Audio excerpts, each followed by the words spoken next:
Bonjour à tous et bienvenue dans l'émission Héliosol, la star de la polyvalence. Nous vous emmenons pour un tour de France à la rencontre des producteurs qui utilisent Héliosol.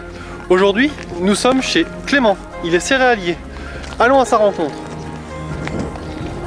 Bonjour Clément. Bonjour Mathieu. Est-ce que tu peux nous présenter où on est? Donc on est dans les Ardennes, à Vendresse, dans les crêtes pré-ardennaises. On est sur une exploitation de céréales de 280 hectares. Est-ce que tu peux nous expliquer depuis quand tu connais Héliosol? Je connais Héliosol depuis 2 ans. C'est un technicien qui nous l'a fait connaître au niveau de la réduction des phytos et de la distance pour avoir la meilleure application possible. Et tu vas aller nous présenter tout ça sur ton exploitation. Bon, on y va. Clément, est-ce que tu peux nous dire quel est le volume de bouillie que tu utilises? Donc on travaille entre 80 et 100 litres selon les surfaces et les traitements.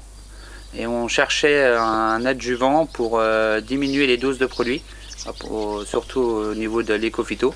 Donc c'est ce qu'on a trouvé au niveau de l'héliosol, avec un meilleur étalement sur les feuilles et une meilleure rétention.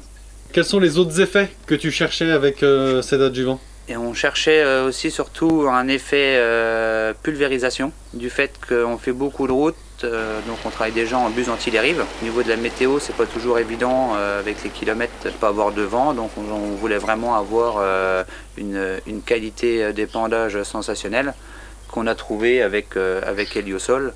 Et ça diminue énormément la volatilisation et on est au niveau des beaucoup de pertes d'embrun en moins.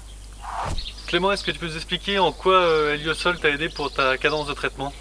Ça nous a aidé à pouvoir être en bas volume tout le temps, de pouvoir faire beaucoup plus de surface avec un tonneau, d'avoir une vitesse de travail un peu plus élevée aussi. Et en termes de réduction des doses phyto, qu'est-ce que ça t'a permis? Au niveau de la réduction, tout dépend un petit peu de la pression maladie, mais on peut descendre de moins 20 à moins 50% au niveau des phytos, quoi. Clément, je te remercie pour ton accueil. Dans le prochain épisode, nous irons à la rencontre de Jean Hubert qui est vigneron près d'Angers. Est-ce que tu as un message à lui faire passer? Jean Hubert, je te passe le relais et ça m'intéresse beaucoup de savoir comment tu l'utilises en viticulture.